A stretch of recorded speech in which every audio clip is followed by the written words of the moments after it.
అంశం ఏంటంటే సిలువలో పలికిన 7 మాటలు. 7 మాటల్లో మొదటి మాట మనం ఆలోచన చేస్తున్నాం. మొదటి మాట ఏంటంటే, తండ్రి వీరేమి చేయుచున్నారు వీరు ఎరగరు కనుక వీరిని ఏం చేయమంటున్నాడు, క్షమించుడి అని చెప్పేశాడు. ఈరోజు మనము సిలువలో పలికిన 2వ మాటను గురించి ఆలోచన చేద్దాము. సిలువలో పలికిన 2వ మాట, మనకు ఆ మాట తెలుసు ఏంటి, నేడు నీవు నాతో కూడా పరదేశంలో ఉందువు అని చెప్పేశాడు. ఇవన్నీ కంఠత వాక్యాలుగా చాలామందికి అయిపోయి, ఇవి ఎప్పుడు గుర్తొస్తాయంటే కేవలం ప్రభువైన యేసుక్రీస్తు వారు చనిపోయారని ఒక గుడ్ ఫ్రైడే దినాన్ని మాత్రమే ఈ మాటలు చాలామంది జ్ఞాపకం చేసుకుంటారు. అవి యేసుక్రీస్తు వారు పలికిన ఎన్నో మాటలు ఉంటాయి కనుక చాలామంది సిలువలో పలికిన మాటల్ని గుర్తు చేసుకుంటారు ఎప్పుడంటే గుడ్ ఫ్రైడే రోజు. అయితే యేసుక్రీస్తు వారు గురించి ఎన్నో విషయాలు మనం ఆలోచన చేస్తున్నాం. అలాగే ఈరోజు కూడా ఈ విషయాన్ని ఆలోచన చేస్తున్నాం. యేసు ప్రభువు వారు నేడు నీవు నాతో కూడా పరదేశంలో ఉందో అని ఒక దొంగతో యేసుక్రీస్తు వారు ఎందుకు మాట్లాడుతున్నారు? ఎలాంటి పరిస్థితుల్లో ఒక దొంగ యేసు ప్రభువారిని అడుగుతుంటే యేసు ప్రభువుని ఇలా జ్ఞాపకం చేసుకోమని అంటే యేసు ప్రభువారు ఏ స్థితిలో జ్ఞాపకం చేసుకుంటాడు అంటున్నాడు? అసలు ఈ ఓడి యొక్క లేదా ఈ మాట యొక్క ఆంతర్యం ఏంటి అని ఆలోచన చేస్తే కనుక దానికంటే ముందు ఈ మాట యేసు ప్రభువు అనకముందు ఏం జరిగిందని అంటే కనుక ఆ చరిత్ర కూడా చూద్దాం ఒకసారి. మత్తయి సువార్త 27వ అధ్యాయం. మత్తయి సువార్త 27వ అధ్యాయము 44వ వచనం నుంచి చదువుదాం. ఆయనతో కూడా సిలువ వేయబడిన బందిపోటు దొంగలను అలాగే ఆయన ఏం చేశారు, నిందించిరి అని చెప్పేశాడు. ఆయనతో కూడా సిలువ వేయబడిన బందిపోటు దొంగలు ఆయన ఏం చేశారు, నిందించిరి అని చెప్పేశాడు.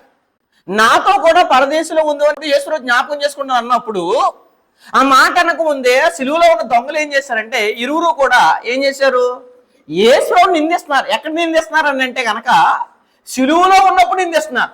అదే అన్నాడు చూడండి అక్కడ, ఆయనతో కూడా సిలువ వేయబడిన బందిపోటు దొంగలను అంటే ఇద్దరు కూడా దొంగలను అలాగే ఆయన ఏం చేశారు, నిందించిరి అని చెప్పేశాడు.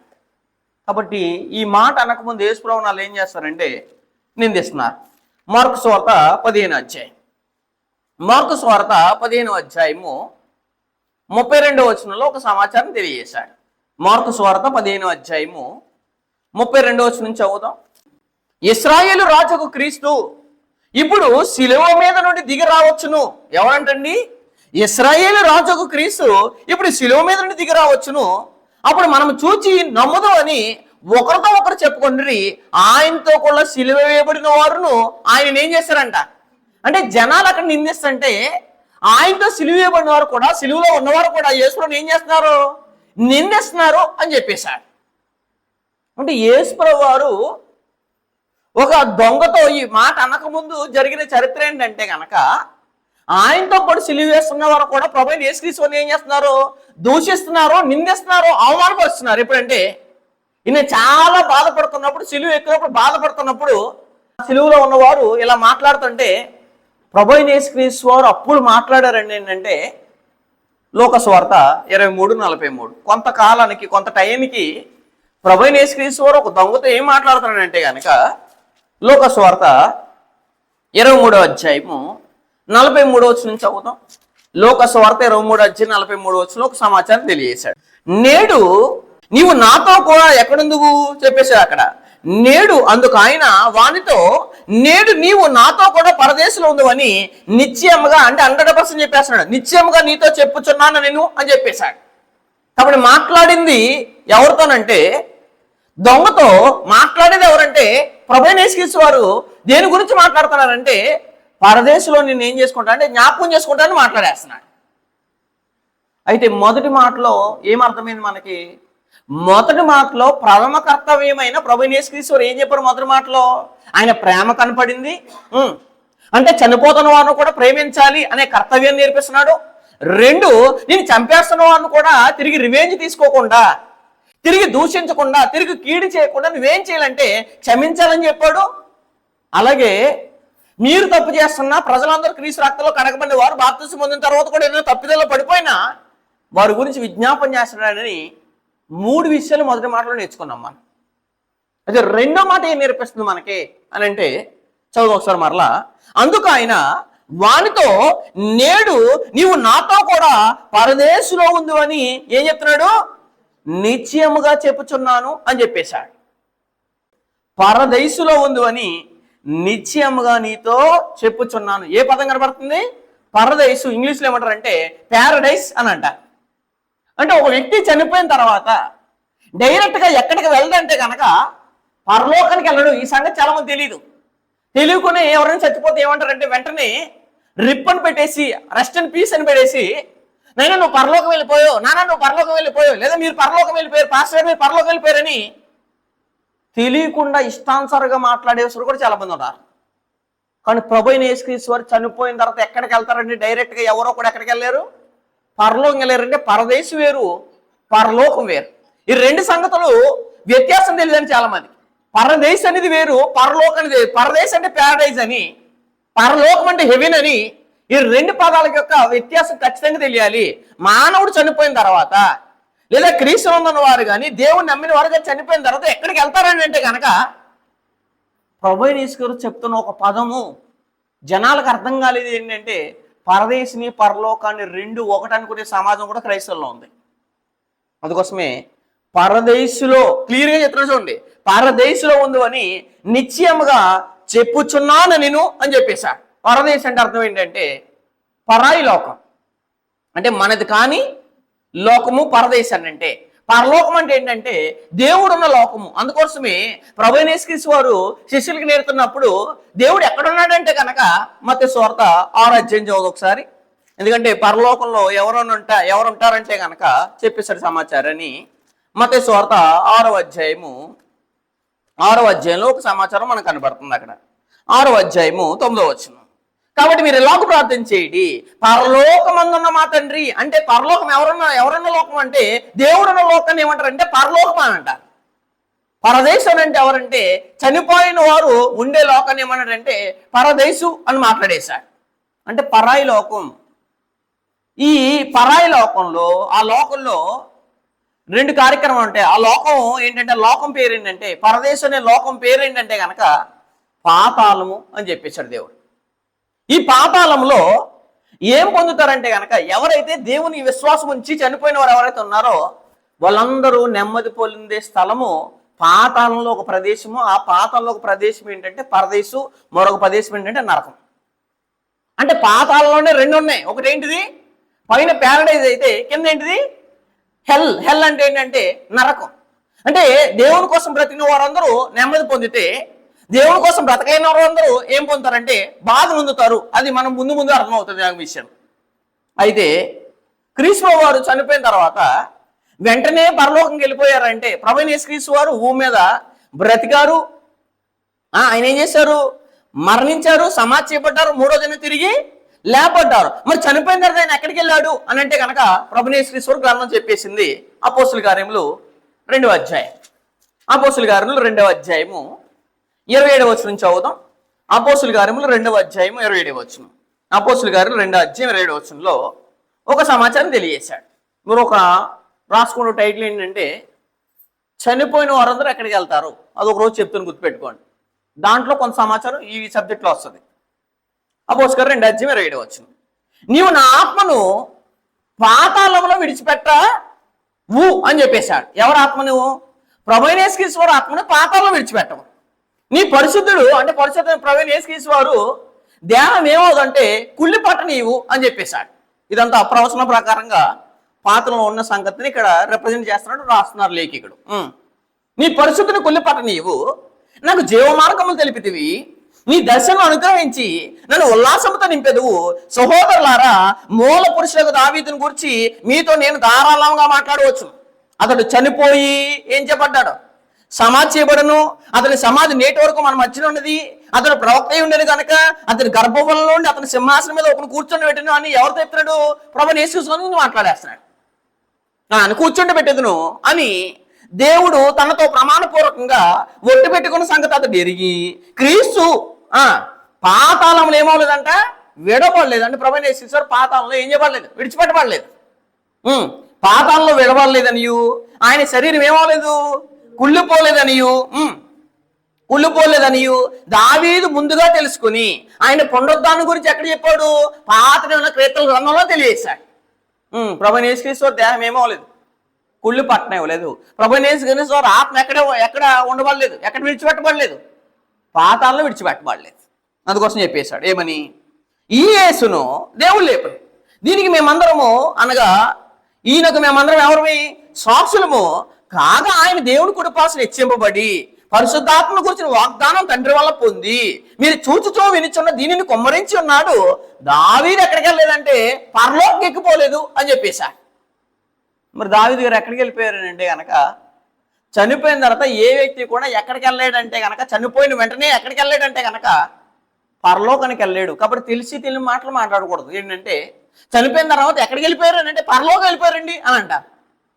పరలోకం మనకంటే ముందుగా పాతంలో చనిపోయిన దావీదు గారే ఏమవుతుందంట, దేవునికి ప్రియుడైనా, దేవునికి ఇష్టానుసారుడైనా, దేవుని ఇష్టాన్ని నెరవేర్చిన, తరానికి సేవ చేసిన దావీదు కూడా ఎక్కడికి వెళ్ళలేదంటే పరలోకానికి ఎక్కిపోలేదు అని చెప్పేశాడు. మరి ఎక్కడికి వెళ్ళాడు అని అంటే చెప్పేశాడు అక్కడ.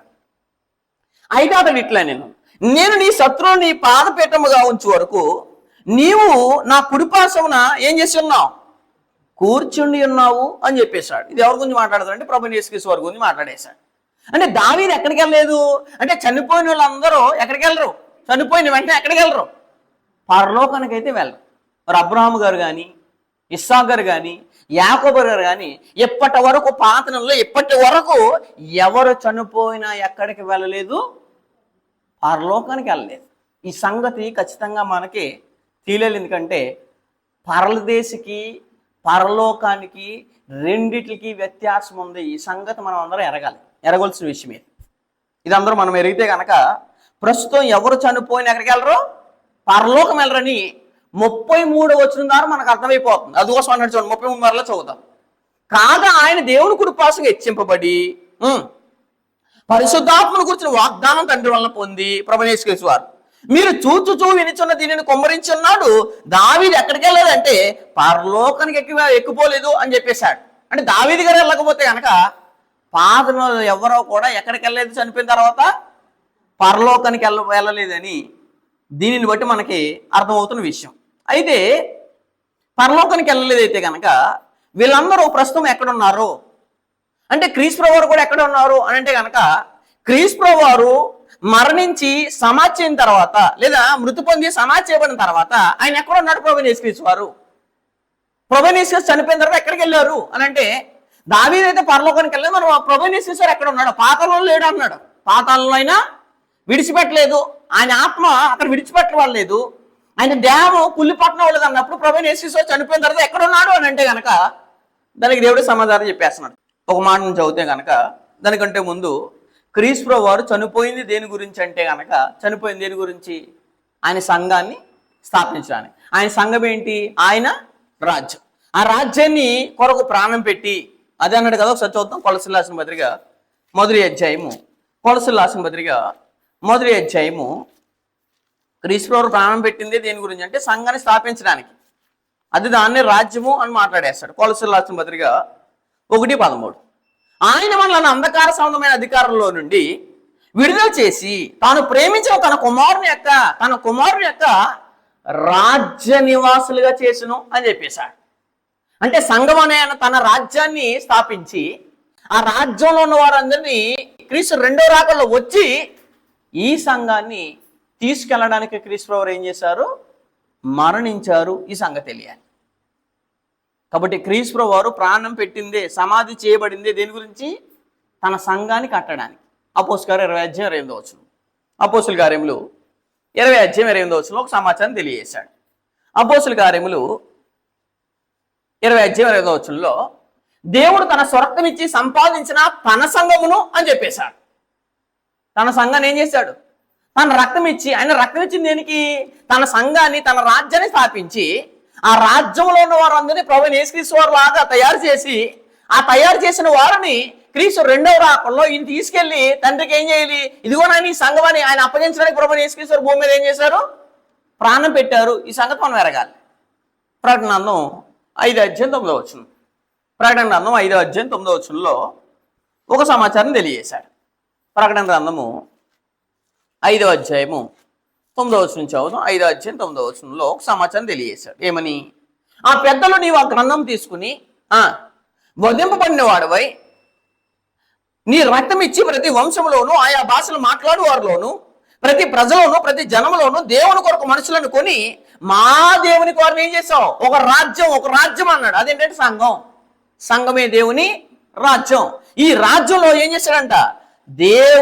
దేవునికి వారిని ఒక రాజ్యముగాను యాజకులుగా చేసేది కనుక వారు భూలోకమంది ఏలుదురని కొత్త పాట పాడు. కాబట్టి ఈ రాజ్యాన్ని స్థాపించి ఈ రాజ్యంలో ఉన్న వారిని క్రీస్తులో తయారు చేసి ఒకరోజు ప్రభువైన యేసుక్రీస్తు వారు అదే రాజ్యాన్ని ఎవరికి అప్పగిస్తాడు?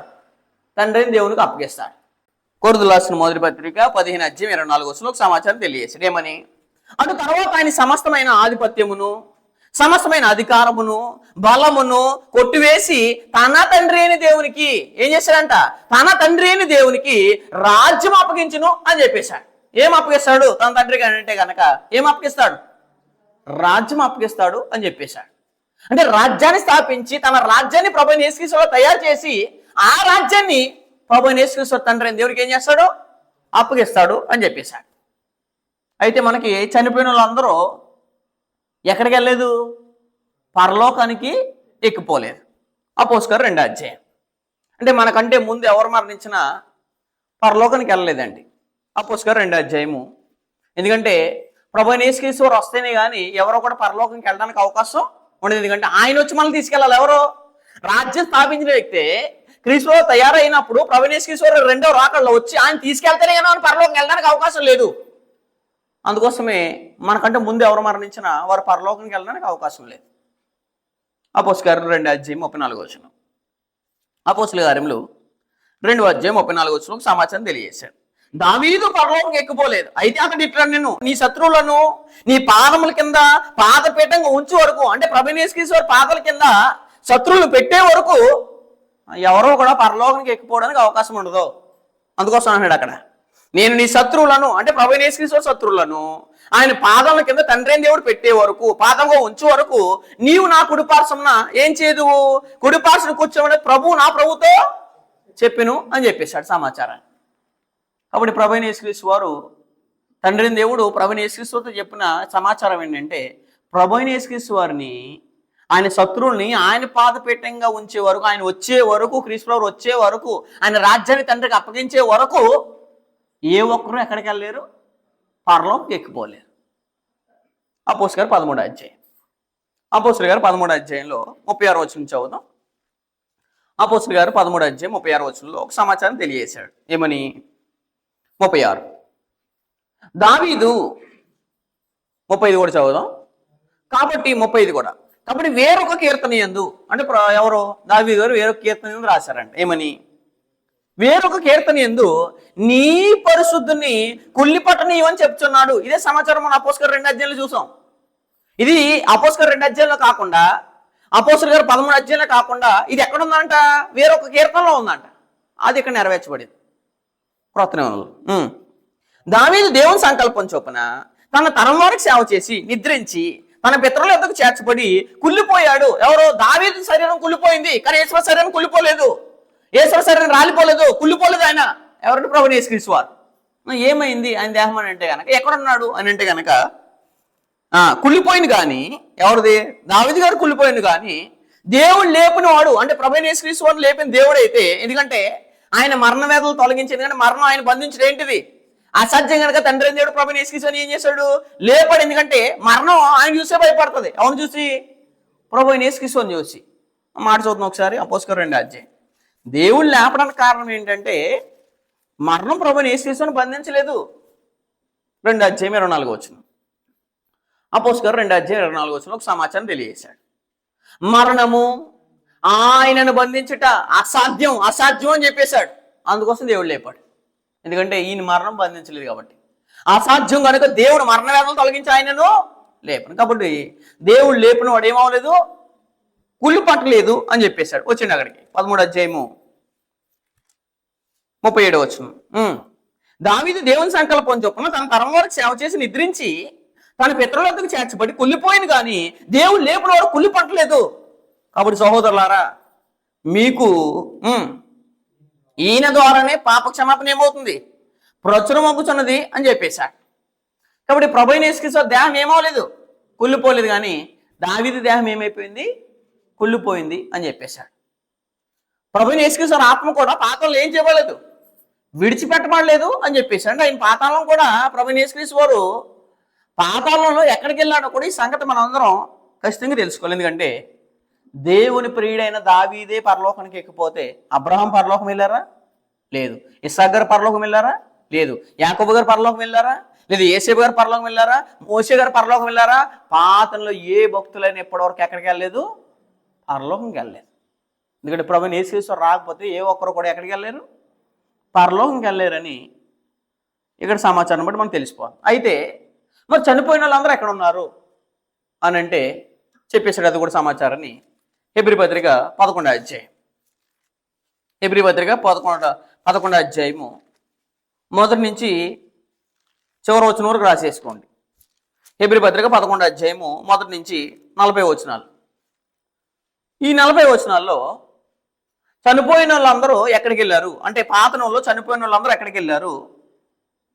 కాబట్టి మానవులందరూ ఎక్కడి నుంచి వస్తున్నారు, పరలోకం నుండి వస్తున్నారు. ఎందుకంటే ఆత్మని దేవుడు ఎక్కడి నుంచి రప్పిస్తున్నాడు, ఆయన ద్వారా, ఆయన దగ్గర నుండి వస్తున్నారు. శ్రేష్టమైన ప్రతివియు సంపూర్ణమైన ప్రతి వరమును, యాకోబు రాసిన పత్రిక 1:17 ఏమంటాడు, శ్రేష్టమైన ప్రతివిను సంపూర్ణమైన ప్రతి వరమును పరసంబంధం అయితే జ్యోతిర్మైన తండ్రి వద్ద నుండి వచ్చును. అంటే పరలోకం నుండి వచ్చిన మనము తిరిగి పరలోకంకి వెళ్ళే వరకు ప్రభువైన యేసుక్రీస్తు తన రాజ్యాన్ని స్థాపించక ముందు తన రాజ్యంలోకి రాకుండా ఏ ఒక్కరు కూడా పరలోకం వెళ్ళడానికి అవకాశం ఖచ్చితంగా ఉండదని ఎరగాలి. అందుకోసమే పరలోకం నుండి వచ్చిన నరులందరూ ఎక్కడికి వెళ్ళాలి, పరలోకంకి వెళ్ళాలంటే ఎవరు వచ్చే వరకు వెయిట్ చేయాలి, ప్రభువైన యేసుక్రీస్తు వచ్చే వరకు వెయిట్ చేయాలి. ఎందుకంటే ప్రభువైన యేసుక్రీస్తు రాకపోతే కనుక ఏ వ్యక్తి కూడా మళ్ళీ ఎక్కడికి వెళ్ళాడు, పరలోకంకి వెళ్ళాడు.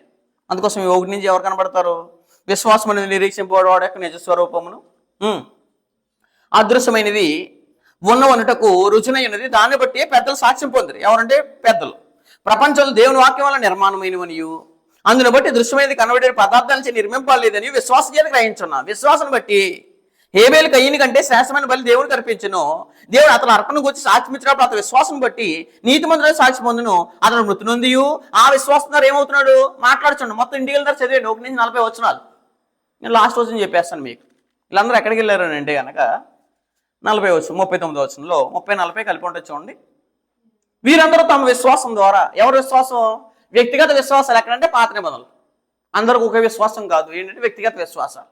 వీరందరూ తమ విశ్వాసం ద్వారా సాక్ష్యం పొందిన వారైనను మనము లేకుండా, ఎవరు లేకుండా అంటే క్రీస్తు సంఘం లేకుండా పాతంలో వారు కానీ చనిపోయిన వారు కానీ ఎవరో కూడా ఎక్కడికి వెళ్ళలేరు, పరలోకంకి వెళ్ళలేరు. ఈ సంగతి ఎరగాలి. అందుకోసమే చనిపోయిన తర్వాత ఏ వ్యక్తిని కూడా పరలోకం వెళ్ళిపోయాడు అనే మాట ఖచ్చితంగా మాట్లాడకూడని మాట. ఎందుకంటే మనం లేకుండా వాళ్ళు వెళ్ళలేరు, అదే చెప్పేశాడు.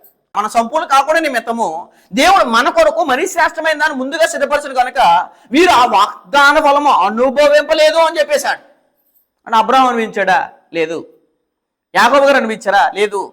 మోషే గారు అనిపించారా, అబ్రహాం గారు అనిపించారా, ఎవరో కూడా ఏం చేయలేదు, వాగ్దాన ఫలాన్ని ఇంకేం చేయలేదు, అనుభవించలేదు. ఎవరు వచ్చే వరకు, మనం వచ్చే వరకు.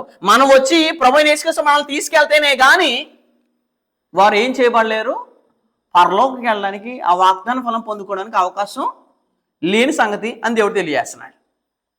అయితే మరి అంతవరకు ప్రభువైన యేసుక్రీస్తు వచ్చే వరకు వీళ్ళు ఎక్కడ ఉన్నారు, ఎవరైనా చెప్పగలరా? చనిపోయిన అందరూ ఎక్కడ ఉన్నారు అని అంటే కనుక దానికి దేవుడే తెలియజేశాడు. లోకసువార్త 16వ అధ్యాయం.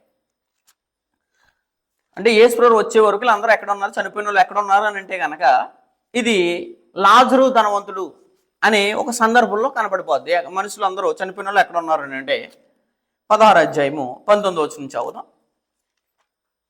16వ అధ్యాయం 19వ వచనంలో ఒక సమాచారం తెలియజేశాడు. 16వ అధ్యాయము 19వ వచనం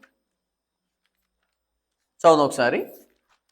లోకసువార్త 16వ అధ్యాయము 19 నుంచి 31 వచనాలు రాసుకోండి. 19 నుంచి 31 వచనాలు నేను కొన్ని సమాచారం మాట్లాడేస్తున్నాను. ధనవంతుడు ఒకడు, అతడు ఓదా రంగు పట్టులను సన్నపు నార వస్త్రం ధరించుకొనిను, ధరించుకొని 31 వరకు రాసుకున్నారా? 19-31. ప్రతిదినము బహుగా సుఖపడుచుండేవాడు. లాజరు ఒక దరిద్రుడు, వాడు కురుపులతో నిండినవాడే. ధనవంతుని ఇంట వాకిడి పడి ఉండి అతని బల్ల మీద నుండి వాడు రొట్టె ముక్కలతో ఆకలి తీర్చుకొని కోరాడు. అంతేకాక కుక్కలు వచ్చి వాని కురుపులు నాకినాయి. ఇదంతా సందర్భం తెలుసు కదా మనకి. 5:23 ధనవంతుడు చనిపోయాడు. 23లో 22లో లాజరు చనిపోతాడు. 23 చెప్పేశాడు. అప్పుడు అతడు పాతాళములో, ఎవరు? 22 చదువుతూ అర్థమైపోద్ది. ఎవరు అతను? ఆ దరిద్రుడు చనిపోయి దేవదూతల చేత అబ్రహాము రొమ్మును ఆనుకుంటకు కొనుక్కోబడును. అంటే లాజరు చనిపోయిన తర్వాత ఎక్కడికి వెళ్ళలేదని అంటే, లాజరు చనిపోయి అబ్రహాము రొమ్ము దగ్గరికి వెళ్ళిపోయాడు. అంటే పితరులు ఎక్కడికైతే వెళ్ళారో అక్కడికి వెళ్ళిపోయాడు. ఎవరు? లాజరు. అంటే చనిపోయిన తర్వాత ఎవరైనా ఎక్కడికి వెళ్తారని అంటే కనుక, దేవుని కోసం బతికిన వాళ్ళు అంతకు ముందు వాళ్ళు ఎక్కడికి వెళ్ళారో అక్కడికి వెళ్ళిపోతారు. అందుకే పరలోకం వెళ్ళిపోరని మాటలు మాట్లాడకండి దయచేసి. ఎప్పుడు కూడా ఎవరో కూడా మాటలు రాకూడదు. నెక్స్ట్ చెప్పేశాడు 23 ఆ ఆనుకొనుటకు కొనుక్కోబడను. ధనవంతుడు కూడా చనిపోయి ఏం చేయబడును? పాతి పెట్టబడును. అప్పుడు అతడు పాతాళంలో బాధపడుచు. ఈ మాట లాజరు గురించి మాట్లాడతలేదు. లాజరు ఏమో అబ్రహాము రొమ్మును ఆనుకున్నాడు. మరి ధనవంతుడు ఎక్కడికి వెళ్ళాడు అంటే, ధనవంతుడు పాతాళంలో బాధపడచ్చు. కన్నులెత్తి దూరం నుండి చూచి, కన్నులెత్తి దూరం నుండి అబ్రామును అతని రొమ్మును ఆనుకుని ఉన్న లాజరును చూసి అన్నాడు. అదేంటి? అబ్రాము రొమ్మున ఎవరు అనుకున్నాడు? లాజరు గారు అనుకున్నాడు. మరి లాజరు గారు ఈయన పాతాళంలో ఉంటే, ధనవంతుడు పాతాళంలో ఉంటే, పాతాళంలో ఉన్నవాడు లాజరు కనపడుతున్నాడు అంటే పాతాళంలో 2 లోకాలు ఉన్నాయి అర్థం. పాతాళంలో 2 లోకాలు, ఒకటి పరదేశం అయితే 2 నరకం. దాన్ని పాతాళము అనే గ్లోబ్లో 2 లోకాలు ఉన్నాయి. ఒకటి పరదేశం అయితే, ఒకటి రెండోది నరకం. అని అంటే జడ్జిమెంట్కి వచ్చే వరకు వీళ్ళందరూ ఎక్కడికి వెళ్తారంటే కనుక పాతాళంలోకి వెళ్తారు. అదే దేవుని కోసం బతికిన వాళ్ళందరూ ఎక్కడికి వెళ్తారంటే పరదేశికి వెళ్తారు. అందుకోసమే పాతాళంలో ఉన్న ధనవంతుడు పరదేశంలో ఉన్న ఒక ఆయన చూస్తున్నాడు. అంటే ఎదురు బెదురుండే లోకాలే. అంటే ఒకటి పాతాళం అయితే 2 పరదేశం. అది చెప్పేశాడు. 24 తండ్రివైన అబ్రహామా, నా ఎందుకు కనికరపడి వేలి కొరను నీళ్ళలో ఉంచి నా నాలుకను చల్లార్చుకుంటకు లాజరును పంపము. నేను ఈ అగ్నిజ్వాలలో యాతన పడుచున్నాను నేను కేకలు వేసి చెప్పాను. అందుకు అబ్రహాము కుమారుడా, నీవు నీ జీవితకాలం నీకు ఇష్టమైన సుఖం అనిపించితివి. అలాగునే లాజరు కష్టం అనిపించిన జ్ఞాపకం చేసుకున్నాము. కష్టం అనిపించినాడేమో పరదేశంలో ఉంటే, అబ్రహాము రొమ్మును ఆనుకుంటే భూమి మీద సుఖం అనిపించినాడు ఎక్కడికి వెళ్ళిపోయాడు అని అంటే పాతాళం వెళ్ళిపోయాడు. అగ్ని చేత ఏం చేస్తాడంటే యాతన పడుతున్నాడు అని చెప్పేశాడు. అలాగే లాజరు కష్టం అనిపించిన జ్ఞాపకం చేసుకోనము. ఇప్పుడైతే వాడు ఇక్కడ నెమ్మది పొందుతున్నాడు, నీవేమవుతున్నావు? యాతన పడుతున్నావు. రెండింటి విషయంలో జీవితాన్ని ఏమన్నాడు? జ్ఞాపకం చేసుకోమంటున్నాడు. మీకు ఇది కనెక్ట్ అవ్వాలి. ప్రభువైన యేసుక్రీస్తు అని కూడా దొంగ ఏమన్నాడంటే, నీవు నాతో కూడా పరదేశంలో ఉన్నప్పుడు నన్ను జ్ఞాపకం చేసుకో అని అన్నప్పుడు నేను జ్ఞాపకం చేసుకుంటా అన్నాడు ప్రభువైన యేసుక్రీస్తు. అంటే జ్ఞాపకము అంటే రిమైండ్ చేసుకుంటున్నాడు. ఇతని జీవితం ఏంటి? సుఖపడేవాడు జీవితం ఏంటి? బాధపడేవాడు జీవితం ఏంటి? అంటే బాధపడేవాడు జీవితం యాతన అయితే, పరదేశం అయితే సుఖపడేవాడు జీవితం యాతన అని చెప్పేస్తున్నాడు. నెక్స్ట్ 26 అంతేకాక ఇక్కడ నుండి మీ యొద్దకు దాటకోరువారు దాటిపోచాలకున్నట్లు. అంటే అక్కడికి దాటేయడానికి అవకాశం లేదు. సరే 2 పక్కన ఉన్నాయి కదా, దాటేద్దాం అనే అవకాశం ఉందంటే దాటేసే అవకాశం లేదు. అంతేకాక 26 అంతేకాక ఇక్కడ నుండి మీ యొద్దకు దాటకోరువారు దాటిపోజాలకుండానట్లు, అక్కడి వారు మా యొద్దకు రాజాలకుండానట్లు మాకును మీకును ఏమెట్టాడు మధ్యలో. అంటే పరదేశికి పాతాళం మధ్యలో ఉంది, అగాధం ఉంది. ఈ అగాధం దాటి ఎక్కడోడు అక్కడికి వెళ్ళడానికి లేదు, అక్కడోడు ఇక్కడికి వెళ్ళడానికి లేదు. ఎంత క్లియర్గా చెప్తున్నాడు రండి దేవుడు. అగాధం ఉంచబడి ఎందని చెప్పాను. అప్పుడు అతడు తండ్రి, అలాగైతే నాకు 5 సహోదరులు ఉన్నారు భూమి మీద. వారును ఈ వేదనకరమైన స్థలంలోకి రాకుండా వారికి సాక్ష్యం ఇచ్చేటకే నా తండ్రి ఇంటికి వారిని పంపుకోవాలని నేను వేడుకొంచున్నాను. అందుకు అబ్రహాం వారి యొక్క మోసే ప్రవక్తలు ఉన్నారు కానీ వారు మాటలు వినవాలని అతనితో చెప్పగా, అతను తండ్రివైన అబ్రహామా అలా కనవద్దు. మృతుల్లో ఒకడు వారి యొక్కకు వెళ్ళిన ఎడలా వారు ఏమవరు? చచ్చిపోయిన కనపడితే నమ్ముతారల్లో? నమ్ముతారా? అలా అందులో అతను మోసే ప్రవక్తలు చెప్పిన మాటలు వారు విని ఎడలా మృతుల్లో ఒకరు లేచినని వారు ఏమవరంట? నమ్మరు అని చెప్పేసి. మృతుల్లో ఒకరు సజీవుడు అవుతాడా? అది ఎక్కడ జరగదు కదా అని నమ్మరు అంటారు. కాబట్టి ఇక్కడ 2 ప్లేసులు చెప్పేసాడు. ఒకటి పరదేశు, ఒకటి పాతాళం. అయితే పరదేశు పాతాళం ఎక్కడెక్కడ ఉన్నాయి?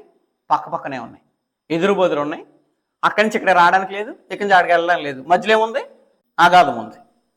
కాబట్టి లాజరు మొదలుకొని పాతంలో భక్తులు ఎవరు చనిపోయినా ఎక్కడికి వెళ్ళలేదు? పరలోకానికి అయితే వెళ్ళలేదు, కానీ ఎక్కడికి వెళ్ళారు?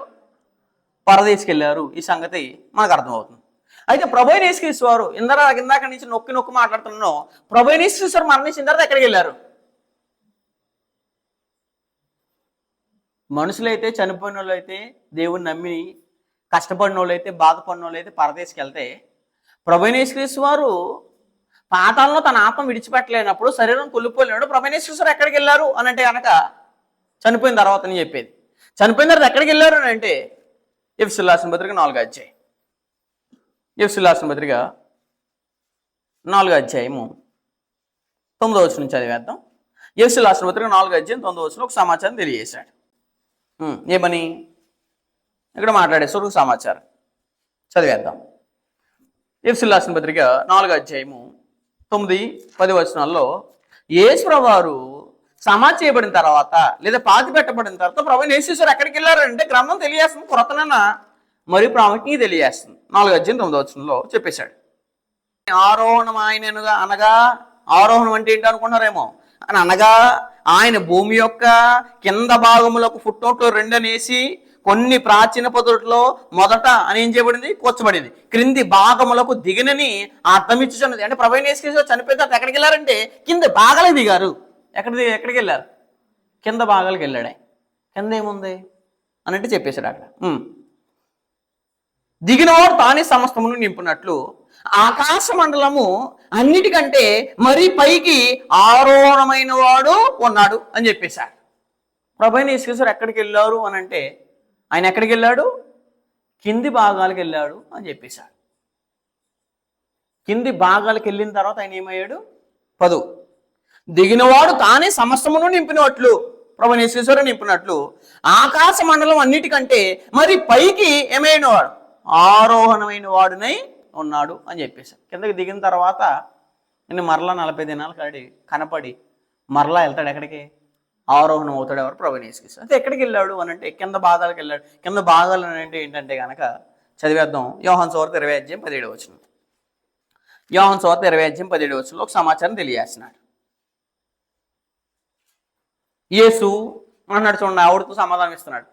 యేసు ఆమెతో నేను ఇంకా నువ్వు తండ్రి అతకి ఎక్కిపోలేదు అంటే ఈయన కూడా ఎక్కడికి వెళ్ళలేదు? పరలోకానికి వెళ్ళలేదు. ఎవరు? ప్రభు యేసు గారు కూడా చనిపోయిన వెంటనే ఎక్కడికి వెళ్ళలేదు? పరలోకానికి వెళ్ళలేదు. యేసు ఆమెతో ఇంకా నువ్వు నేను తండ్రి అతకి ఎక్కిపోలేదు కనుక నన్ను ఏం చేయొద్దు, ముట్టుకొని వద్దు అన్నాడు. ముట్టుకోకుండా తెచ్చేసి అన్నాడు. ముట్టుకొని వద్దు. అయితే నా సహోదరులు ఎందుకు వెళ్ళి నా తండ్రియు మీ తండ్రియు నా దేవుడను మీ దేవుడైనా వాని ఎందుకు ఎక్కిపోతున్నానని వారితో చెప్పమను అని చెప్పేశాడు. ఎప్పుడు వెళ్తాడో? సహోదరులు చెప్పిన తర్వాత వెళ్తాడు. అంటే ప్రభు యేసు వారు చనిపోయిన వెంటనే ఎక్కడికి వెళ్ళలేదు? పరలోకానికి వెళ్ళలేదు, తండ్రి దగ్గరికి వెళ్ళలేదు. కానీ ఎప్పుడైతే కింద భాగాలకు వెళ్ళిన తర్వాత మరలా ఆయన ప్రభు యేసు వారు శిష్యులు కనపడి 40 దినాలు వాళ్ళతో ట్రావెల్ చేసి వాళ్ళకి దేవుని రాజ్యానికి వచ్చే ప్రమాణాలు చూపిన తర్వాత ఆరోహణం అవుతాడు. కానీ ఈ లోపు ఎక్కడికి వెళ్ళాడంటే కింద భాగాలకు వెళ్ళాడు. కానీ ఆయన ఎక్కడికి వెళ్ళలేదు? పరలోకంకి ఎక్కిపోలేదు. ఈ సంగతి ఖచ్చితంగా ఎరగాలి. అంటే ప్రభు అయిన యేసుక్రీస్తు వారు కూడా ఎక్కడికి వెళ్ళలేదు? చనిపోయిన వెంటనే పరలోకానికి వెళ్ళలేదు, కానీ కింద భాగాలకు వెళ్ళాడు అని చెప్పేశాడు. అందుకోసమే ఆ కింద భాగాలు అంటే ప్రభు యేసుక్రీస్తు చెప్తున్నారు ఏమని బతుకుండగా లోక 23:43 ఏమంటాడు చూడండి. అయితే నీవు నాతో కూడా, నాతో అంటే ఎప్పుడు? చనిపోయిన తర్వాత. అంటే చనిపోయిన తర్వాత ప్రభు యేసుక్రీస్తు వారు అంటే చనిపోయిన వెంటనే ఎక్కడికి వెళ్ళాడు? ఆయన కింద భాగాలకు వెళ్ళాడు. అంటే కింద ఏముంది? పాతాళం. అంటే పాతాళం ఎక్కడికి వెళ్ళాడు ప్రభు యేసుక్రీస్తు వారు కూడా? పరదేశి వెళ్ళాడు అనే సంగతి ఆయన చెప్పేస్తున్నాడు అంట. ఏమని? 23:43. అందుకు ఆయన నీవు నాతో కూడా పరదేశంలో ఉండు అని చెప్పుచున్నాను, నేను నీతో చెప్పుచున్నాను అంటున్నాడు. అంటే ప్రభు యేసు చనిపోయిన వెంటనే ఎక్కడికి వెళ్ళాడు అంటే పరదేశికి వెళ్ళాడు. అదే కింది భాగాలు అని చెప్పేశాడు. అయితే ఇక్కడ చాలామంది ఇదే మాటను తీసుకుని అంటే ప్రభు యేసు ఎక్కడికి వెళ్ళారో మనకి ఆన్సర్ వచ్చేసింది. మరొకసారి ఒకసారి ఈ మాట చదువుదాం. లోక 23:43లో అక్కడ ఏమన్నాడు చూడండి. అందుకు ఆయన నీవు నాతో కూడా పరదేశంలో ఉందని నిశ్చయముగా నీతో చెబుతున్నాను, పరదేశం అంటే తెలిసింది, పరలోకం అంటే తెలిసింది, డిఫరెన్స్ తెలిసింది కాబట్టి, ప్రభు యేసు క్రీస్తు ఎక్కడికి వెళ్ళారో కూడా తెలిసింది కాబట్టి, అసలు దొంగ పరదేశకి వెళ్తాడు? ఇది ప్రశ్న. మళ్ళీ ఒకే మాటలో ఎన్ని ప్రశ్నలు ఉన్నాయి చూడండి. పరదేశు, ఒక వ్యక్తి పరదేశం వెళ్ళాలన్నా, పరలోకం వెళ్ళాలన్నా ఏం పొందాలి భూమి మీద? బాప్తిసం. మరి బాప్తిసం పొందకుండా ఈయన వెళ్ళిపోయాడు కదా, ఎలా వెళ్ళిపోతాడో అని డౌట్ వచ్చేసింది ఆయనకి. అంటే మేము కూడా శుభ్రంగా ఈయన వెళ్ళిపోయాడు కాబట్టి, చాలామంది కొత్త బాగా చెప్తున్నారు ఈ వచనాన్ని బట్టి, ఏమని అంటే ఏ ఒక్కరికి బాప్తిసం అవసరం లేదు ఉంది. ఎందుకంటే ఈయన ప్రభు యేసు డైరెక్ట్ పరదేశంలో తీసుకున్నాడు కాబట్టి నాకు కూడా బాప్తిసం ఏమీ అవసరం లేదు అనే బోధలు కూడా ఉన్నాయి ఈనాడు. మరికొంతమంది ఏం చెప్తారంటే చిలకరించిన జెండా కింద వెళ్ళినా అసలు బాప్తిసమే లేకపోయినా నేను పరదేశకి వెళ్ళిపోతాను అని అంట. ఏ వచనాన్ని? ఈ వచనాన్ని బట్టి. ఏంటి అది కరెక్టేనా? ఒక వ్యక్తి బాప్తిసం పొందకుండా పరలోకంకి వెళ్తాడా లేదా పరదేశకి వెళ్తాడా? ఒక వ్యక్తి బాప్తిసం పొందకుండా పరదేశకి వెళ్ళే అవకాశం ఉందా అని అంటే మరి ఇక్కడ అవకాశం ఉన్నట్టు కనపడుతుంది మనకి. అని అంటే ఈ వచనాన్ని యొక్క భావం, ఆంతర్యం ఎందుకోసం చెప్పుకుంటాడు ప్రభువు యేసు క్రీస్తు వారు అని తెలీదా? ఒక వ్యక్తి బాప్తిసం పొందకుండా పరలోకానికి వెళ్తాడా వెళ్ళడనేది, పరదేశకి వెళ్ళడనేది తెలుసా తెలియదంటే ప్రభువు యేసు క్రీస్తు వారు భవిష్యత్తు ఎరిగినవాడు ప్రభువు యేసు క్రీస్తు వారు. ఆయన తెలియదంటే కంపల్సరీ తెలుసు. మరి తెలుసుండి ఈ మాట ఎందుకు మాట్లాడాడు? మరలా చదువు ఒకసారి. అందుకు ఆయన వానితో, నేడు నీవు నాతో కూడా ఎక్కడుందు? పరదేశులో ఉందు అని నిశ్చయముగా 100% చెప్తున్నాడు. మళ్ళీ నిశ్చయముగా నీతో చెప్పుచున్నాను నేను అని చెప్పేశాడు. అంటే ఒక మనిషి బాప్తిసం పొందకపోయినా పరదేశం వెళ్తాడా లేదా పరలోకం వెళ్తాడా? వెళ్దా? చెప్పాలి. మరి వెళ్ళిపోయాడు ఈయన అని అంటే దీంట్లో ఉన్న అర్థం ఏంటంటే, మరొక ప్రశ్న వేస్తే దీనికి అర్థం ఏంటంటే, ప్రభువైన యేసుక్రీస్తు వారు ఈయన పరదేశంలో చేర్చుకోవడానికి కారణం ఏంటంటే, ప్రభువైన యేసుక్రీస్తు వారు బ్రతికిన చట్టం ఏ చట్టం? ధర్మశాస్త్ర చట్టం. ఆయన కూడా భూమి మీద ఎలా పుట్టాడు? ఒక యూదుడిగా, ధర్మశాస్త్రానికి లోబడిన వాడిగా. ఎవరు? ప్రభువైన యేసుక్రీస్తు వారు బతికారు. ఒకసారి చూడండి, గలతీయుల రాసిన పత్రిక 4:4. గలతీయుల రాసిన పత్రిక 4:4 ఒక సమాచారం తెలియజేశాడు. ప్రభువైన యేసుక్రీస్తు వారు ధర్మశాస్త్రం ముగింపులో వచ్చాడు. అదే అన్నాడు అక్కడ. అయితే కాలం పరిపూర్ణం అయినప్పుడు దేవుడు తన కుమారుని పంపాడు. ప్రభువైన యేసుక్రీస్తు వారు వచ్చింది కాలం పరిపూర్ణం అంటే ధర్మశాస్త్రం ముగింపులో ఆయన వచ్చేసాడు. దేవుడు తన కుమారుని పంపాడు. ఆయన స్త్రీ ఎందుకు పుట్టి అంటే నిబంధన ఎందుకు పుట్టి మనం దత్తపుత్రులు కావాలని ధర్మశాస్త్రకు లోబడి ఉన్నవారిని విమోచించుటకే ధర్మశాస్త్రకు లోబడిన వాడు ఆయన అని చెప్పేశాడు. ప్రభువైన యేసు ధర్మశాస్త్రం లోబడినవాడు అంటే ఏ చట్టం కింద ఉన్నవాడు? ధర్మశాస్త్ర చట్టం కింద ఉన్నవాడు. ధర్మశాస్త్ర చట్టం కింద ఒక వ్యక్తిని నువ్వు నాతో కూడా అప్పటికప్పుడే క్షమించి, అప్పటికప్పుడే మారుమనసు పొందాడు కాబట్టి క్షమించి వెంటనే పరదేశంలో ఉందో అని చెప్పిన మాట ఏ ప్రకారం అని అంటే ధర్మశాస్త్ర ప్రకారం. అంటే ధర్మశాస్త్ర ప్రకారంగా ఒక వ్యక్తి నీతిమంతుడిగా చేయొచ్చా అని అంటే 100% చేయొచ్చు. అది ప్రభువైన యేసుక్రీస్తు వారికి తండ్రి దేవునికి అధికారం మాత్రం ఉంటుంది. కీర్తనలు అందము పాత్రలో ఉంటుంది. ఆ మాట చూద్దాం ఒకసారి. అంటే ఇతను క్షమించింది దేని ప్రకారంగా అంటే ఒక వాగ్దానం ఉంది. కీర్తనలు అందము 32 మొదటి వచనం. కీర్తనలు అందం 32 అధ్యాయం మొదటి వచనం చదువుదాం. తన అతిక్రమములకు పరిహారం నొందినవాడు. ఎక్కడ పొందాడు? ఒక వ్యక్తి తన అతిక్రమాలకి పరిహారం పొందాలి. పరిహారం పొందకపోతే క్షమించబడలేడు. ఎప్పుడు పొందాడు? సిలువలో వేతన పడుతున్నప్పుడు ప్రభువైన యేసుక్రీస్తు వారు రక్షకుడిని ఎరిగాడు కాబట్టి, ఈయనే నా రక్షకుడు అని అర్థమైంది కాబట్టి, అప్పుడు వెంటనే మారుమనసు పొందాడు కాబట్టి, అతను అప్పటికప్పుడే పశ్చాత్తాపడ్డాడు కాబట్టి ప్రభువైన యేసుక్రీస్తు వారు డైరెక్ట్ ఏమన్నాడంటే పరదేశంలో ఉండు అని చెప్పేస్తున్నాడు. తన అతిక్రమాలకు పరిహారం నొందినవాడు తన పాపమునకు ఏం పొందాడు? ప్రాయశ్చిత్తం. ఎక్కడ పొందాడు? సిలువలో పొందాడు. ఎవరంటే దొంగ. ప్రాయశ్చిత్తం నొందినవాడు ఎవరు? ధన్యుడు. యెహోవా చేత నిర్దోషి అని ఎంచబడిన వాడు ధన్యుడు. ఎంచబడిన వాడు ఆత్మలో కపటము లేని వాడు ఎవరు అంటే ఇతను వాడు వెంటనే ఏ కపటం లేకుండా ప్రభువైన యేసుక్రీస్తుని అంగీకరించాడు. ప్రభువైన యేసుక్రీస్తు వారే నాకు రక్షకుడు అవుతాడు, ఈయన ద్వారా నాకు మోక్షం ఉంది, ఈయన ద్వారా నాకు పరలోకం ఉందని ఆవిడ వెంటనే రేజ్ అయిన వల్ల ప్రభువైన యేసుక్రీస్తు వారు పాతన చట్ట ప్రకారంగా ధర్మశాస్త్ర ప్రకారంగా ఒక వ్యక్తిని నీతిమంతుడు చేసే అధికారం ఉంది కాబట్టి ఈ దొంగని, సిలువలో ఉన్న దొంగని ఏం చేశారు ప్రభువైన యేసుక్రీస్తు వారు? దూషించిన, నిందించిన, అప్పటికప్పుడే ఈయన రియలైజ్ ఈయన వలన ఈయన ఎక్కడ చేర్చుకున్నాడు? పరదేశంలో చేర్చుకున్నాడు. పరదేశంలో ఉందో అని చెప్పేశాడు, భవిష్యత్తులో జరగబోయే కార్యక్రమం చెప్పేశాడు. అంటే బాప్తిస్మం అనే ఆజ్ఞ ఎప్పుడు ఇవ్వబడిందని అంటే యేసుక్రీస్తు వారు భూమి మీదకి వచ్చిన తర్వాత మరణించి సమాధి చేయబడి 3వ దినమున తిరిగి లేపబడిన తర్వాత, అంటే మరణము, సమాధి, పునరుద్ధానము ఈ 3 కలిపితే ఏంటిది? సువార్త. ఈ సువార్త వచ్చిన తర్వాత ఈ సువార్తని విని ఎవరైతే బాప్తిసం పొందుతారో, అంటే సువార్త విన్నవారు ఏం పొందాలి? నమ్మి. ఏం పొందాలి? సువార్తను నమ్మి ఇతడు ఏం పొందాలి? బాప్తిసం పొందాలి. బాప్తిసం పొందినవాడు ఏమవుతాడు? రక్షింపబడతాడు. అంటే బాప్తిసం అని ఇచ్చిన ఆజ్ఞ ఎప్పుడు? యేసుక్రీస్తు వారు మరణించిన తర్వాత, సమాధి చేయబడిన తర్వాత, 3వ దినం తిరిగి లేపబడిన తర్వాత 40 దినాల వరకు కనపడిన తర్వాత ఇచ్చిన ఆజ్ఞ ఏదైనా ఉందంటే అదే ఆజ్ఞ ఏంటిది? బాప్తిసం. అంతకుముందు బాప్తిసము పొందమనే ఆజ్ఞ మనకి ఎక్కడ కనపడదు? పాత నిబంధనలో కనపడదు. ఎందు గురించి అంటే ఈ క్రొత్త నిన్న, అంటే మీరు క్రొత్త నిన్న దాన్ని దేనికి లింక్ చేస్తున్నారు? దొంగ దేనికి లింక్ చేస్తున్నారు. అది లింక్ చేయవచ్చు అంటే అదో పాతంలో జరిగిన సంఘటన క్రొత్త నిన్నలో ఉన్నదంతా లింక్ చేస్తున్నారు. అది సరైనది కాదు.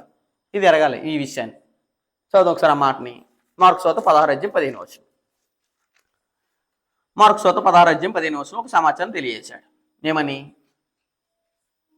మరియు మీరు సర్వలోకానికి వెళ్ళి సర్వ సృష్టికి సువార్తను ప్రకటించండి. సువార్త అంటే ఏంటి మరి?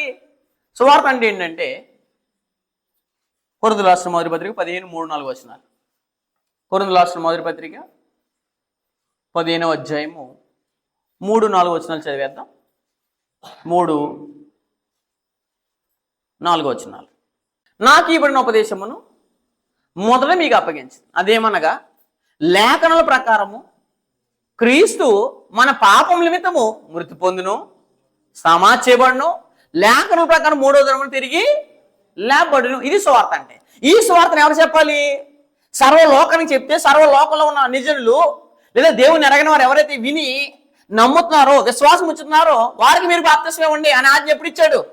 క్రీస్తు వారు తిరిగి లేచిన తర్వాత 40 దినాలు కనపడిన తర్వాత ఇచ్చాడు వాళ్ళకి ఆజ్ఞ. మత్తయి సువార్త 28:18. ఎప్పుడు ఇచ్చాడంటే చనిపోయి తిరిగి లేచిన తర్వాత ఇచ్చిన ఆజ్ఞ ఇది. ఇది అందరూ ఎరగాలి విషయాన్ని. మత్తయి సువార్త 28:18. మత్తయి సువార్త 28:18 చదువుతాం. 28:18. వారి యొద్దకు వచ్చి నాకు భూమి మీదను పరలోకమందును ఏమేయబడింది? సర్వాధికారం ఇవ్వబడింది. కాబట్టి మీరు వెళ్ళి, ఎప్పుడు ఆయన ఎప్పుడైతే మరలా తిరిగి తన అధికారాన్ని ఎప్పుడైతే పొందుకున్నాడో అప్పుడు అన్నాడు ఏమనంటే, కాబట్టి మీరు వెళ్ళి సమస్త జనులను నాకు శిష్యులుగా చేయండి. అంటే సువార్త ప్రకటించండి, శిష్యులుగా చేయండి. చేసి ఏం చేయాలంట? తండ్రి యొక్కయు ఎప్పుడైతే శిష్యులుగా తయారవుతున్నారో, ఎప్పుడైతే సువార్తను మొత్తం అప్పుడు మీరేమి ఇవ్వాలకి? బాప్తిసం ఇవ్వాలనేది ఆజ్ఞ. తండ్రి యొక్కయు కుమారుని యొక్కయు పరిశుద్ధాత్మ నామములోకి వారికి బాప్తిసం ఇచ్చుచు నేను మీకు ఏ ఏ సంగతులను ఆజ్ఞ. అంటే ఇదేంటిది? బాప్తిసం అనేది ఆజ్ఞ. ఎప్పుడు ఇచ్చిన ఆజ్ఞ? యేసుప్రభువు వారు మరణించి సమాధి చేయబడి 3వ దినం తిరిగి లేపబడిన తర్వాత సువార్త అనేది వచ్చిన తర్వాత సర్వజనులకి చెప్పవలసిన మాట అపోస్తులు చెప్పిన తర్వాత జరిగిన సంఘటన ఇది. మీరు వెళ్ళి సమస్యలను నాకు శిష్యులుగా చేయండి. చేసిన తర్వాత వారికి తండ్రి యొక్క కుమారుని యొక్క పరిశుద్ధాత్మ వారికి బాప్తిసం ఇచ్చుచు నేను మీకు, అంటే అపోస్తులకి ఏ ఏ సంగతులను ఆజ్ఞాపించుతునో వాటినన్నిటినీ గైకొన వాళ్ళని మీరు వారికి ఏం చేయండి? బోధించండి. ఇదిగో నేను యుగ సమాప్తి వరకు నేను మీతో ఉన్నాను, మీ వెళ్ళిపోయిన కూడా యుగ సమాప్తి వరకు మీతో ఉంటాను అని చెప్పేశాడు. అపోస్తలుల గారు మొదటి అధ్యాయం. మొదటి వచనం చదువుతాం. అపోస్తలుల గారు మొదటి అధ్యాయము మొదటి వచనంలో ఒక సమాచారం తెలియజేశాడు. మొదటి అధ్యాయం మొదటి వచనం. ఓ తెయోఫిలా, యేసు తాను ఏర్పరచుకున్న అపోస్తలులకు పరిశుద్ధాత్మ ద్వారా ఆజ్ఞాపించిన తర్వాత, ఆజ్ఞ ఎప్పుడు? క్రీస్తు తిరిగి లేచిన తర్వాత ఆజ్ఞాపించిన తర్వాత ఆయన పరమునకు చేర్చుకొనబడిన దినం వరకు, ఇంకా వెళ్ళలేదు ఆయన, చేర్చుకొనబడిన దినం వరకు ఆయన చేయుటకును ఏం చేయాలి? ఏం బోధించాలి? చేయుటకును బోధించే వాటిని ఆరంభించిన వాటిన్నిటికి వచ్చి నా మొదటి గ్రంథం అంటే లోక సోతలు రాసేశాడు, రచించితిని. ఆయన శ్రమ పడిన తర్వాత 40 దినముల వరకు వారికి అగపడుచు దేవుని రాజ్యములు గూర్చి రాజ్యముల విషయములు గూర్చి బోధించుచు అనేక ప్రమాణాలు, ఫుట్నోట్లో ఒకటనేసి వేసాడు, రుజువులు అన్నాడు. ప్రమాణాలు చూపి వారికి తను తాను ఏం చేశాడు? సజీవునిగా కనపరుచుకొనును అని చెప్పేశాడు. అప్పుడు మీరు బాప్తిసం పొందాలని ఆజ్ఞిస్తున్నాడు. చూడండి 5వ వచనంలో ఏమని, ఆయన వారిని కలుసుకుని ఇలాగా ఆజ్ఞ, మీరు యెరూషలేము నుండి నా వెళ్ళక నా వల్ల వెళ్ళి తండ్రి యొక్క వాగ్దానం కొరకు కనిపెట్టండి. యోహాను నీళ్ళతో బాప్తిసం ఇచ్చింది కానీ కొద్ది దినములో మీరు పరిశుద్ధాత్మలో బాప్తిసం పొందరని అని. ఇదేంటంటే ఆజ్ఞ, కమాండ్మెంట్. మీ సర్వలోకానికి కూడా మీరు ఏమి ఇవ్వాలి? బాప్తిసం వల్ల అనేది ఏంటిది? ఆజ్ఞ అని చెప్పేశాడు. ఇది ఎప్పుడు ఇచ్చాడు ఆజ్ఞ? క్రీస్తు వారు మరణించి సమాధి చేయబడి 3వ దినం తిరిగి లేపబడి 40 రోజులు శిష్యులు కనపడిన తర్వాత ఇచ్చిన ఆజ్ఞని ధర్మశాస్త్రంలో ఒక దొంగ ఒప్పుకున్నప్పుడు దాన్ని కలపవచ్చా అంటే అది వక్రీకరణే కానీ అది ఖచ్చితంగా కలపకుండా కార్యక్రమం. ఎందుకంటే క్రీస్తు వచ్చింది భూమి మీద దేనికి? ధర్మశాస్త్రాన్ని కొట్టివేయడానికి, నెరవేర్చి కొట్టేసిన తర్వాత ఈయన కూడా ధర్మశాస్త్ర ప్రకారము తన పాపాలు ఒప్పుకున్నాడు కాబట్టి ధర్మశాస్త్ర చట్ట ప్రకారము ప్రభువైన యేసుక్రీస్తు ఆయన ఏం చేశాడు? క్షమించాడు కాబట్టే సిలువలో దొంగ చేసిన పాపాన్ని ఆన్ ది స్పాట్ ధర్మశాస్త్ర చట్ట ప్రకారంగా క్షమించేశాడు. క్షమించడం వల్ల ఆయన పరదేశంలో ఉన్నాడు కానీ క్రొత్త నిబంధనలో లేడు కాబట్టి నిజంగానే క్రొత్త నిబంధనలో ఉంటే ఖచ్చితంగా ఏం పొందాలి? బాప్తిసం పొందాలి. కానీ క్రొత్తను లేడు కాబట్టి ధర్మశాస్త్ర చట్టం కింద ఉన్నాడు కాబట్టి ఆ ధర్మశాస్త్ర ప్రకారంగా ధర్మశాస్త్రం కొట్టివేయబడిన తర్వాత ధర్మశాస్త్ర ప్రకారం ఈయన పాపాలు కూడా ఏం చేయబడి? అవి కూడా తీసివేయబడి కాబట్టి ఆ చట్ట ప్రకారము దొంగను రక్షించాడు. కానీ ఆ దొంగకి ఏం అవసరం లేదు, అప్పుడు బాప్తిసము అవసరం లేదు.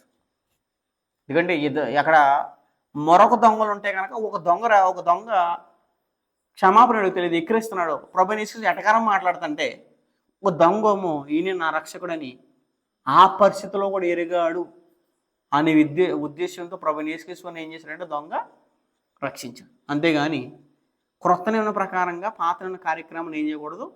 ముడివేసి వస్తే గ్రంథాన్ని మీరు ఏం చేసినట్టు అంటే అపార్థం చేస్తున్నట్టు. ఇది అందరూ ప్రతి ఒక్కరూ ఎరగవలసిన విషయం. కాబట్టి యేసు ధర్మశాస్త్రాన్ని ముగించాడు కాబట్టి, కొట్టివేయబడిన కాలములో మరణించాడు కాబట్టి దొంగకు ఏం అవసరం లేదనంటే బాప్తిసము అవసరం లేదు.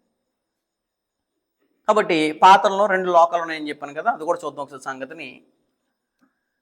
దొంగ బాప్తిసం అవ్వలేదు కాబట్టి అందుకోసం ప్రభువైన యేసుక్రీస్తు వారు నీవు నాతో కూడా ఎక్కడ ఉంటావు?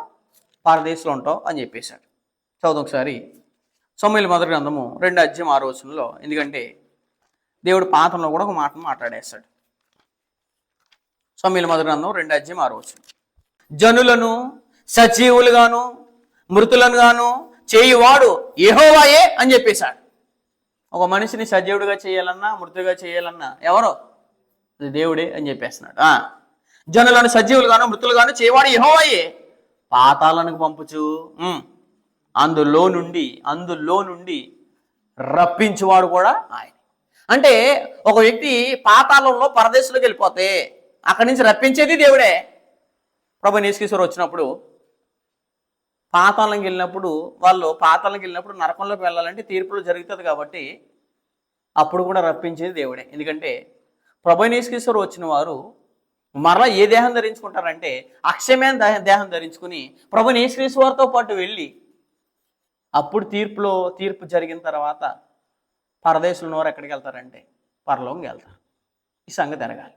ఎందుకంటే క్రీస్తునందు నిద్రించిన వారందరూ ఇప్పుడు దాకా ఎక్కడికి వెళ్ళలేదు, అపోస్తులు కూడా ఎక్కడికి వెళ్ళలేదు, పరలోకానికి వెళ్ళలేదు.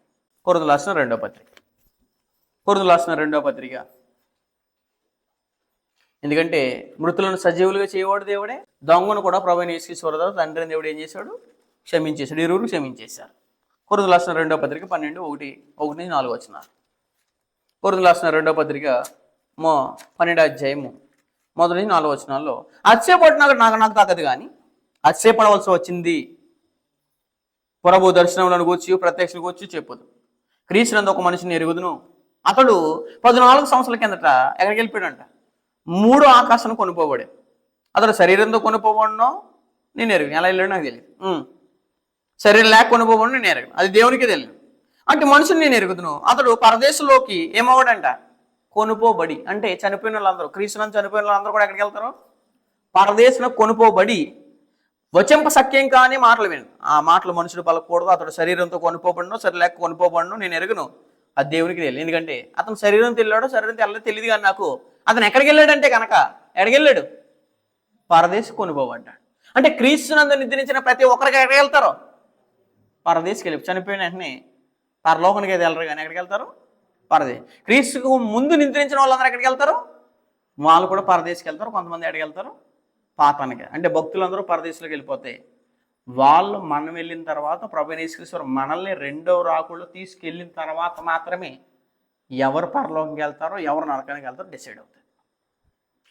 ఇది ఒక మాటలో రెండు విషయాలు ఆలోచిస్తాం. అయితే ఇదే వచనం ద్వారా మూడు విషయాలు నేర్చుకుందాం నెక్స్ట్ వారం. ఇంకా అవ్వలేదు. ఇది ఒకే మాటలో ఎంత అర్థమని చూడండి. అంటే దాని ద్వారా పరదేశం అంటే అర్థమైంది, మరలా ప్రభువైన యేసుక్రీస్తు ఎక్కడికి వెళ్ళారో అర్థమైంది, చనిపోయిన వాళ్ళందరూ ఇప్పుడు ఎక్కడ ఉన్నారో అర్థమైంది, ఏ వ్యక్తి అయినా పరలోకంకి వెళ్ళాడంటే పరలోకంకి ఎక్కిపోలేదని అర్థమైంది. అయితే దొంగ గురించి కూడా, దొంగ ఎక్కడికి వెళ్ళాడు, ఎలా వెళ్ళాడు, ఎలా క్షమింపబడ్డాడు అనేది కూడా అర్థమైంది. అయితే ఈ మాటను బట్టి మనమే నేర్చుకోవాలి. మరి మనకేంటి సందేశం ఏంటి, విషయం ఏంటో చూసాం మనం, అంతే బ్యాక్గ్రౌండ్ చరిత్ర చూసాం. మరి ఈ మాటను బట్టి ప్రభువైన యేసుక్రీస్తు చెప్పిన మాటను బట్టి రెండోని బట్టి మనమే నేర్చుకోవాలి అని అంటే మూడు విషయాలు నేర్చుకుందాం. ఆ మూడు విషయాలు నెక్స్ట్ వారం ఇదే వారం వస్తే కనుక మరలా ఆ విషయాలు నేర్చుకుందాం అని మనం చేస్తాం.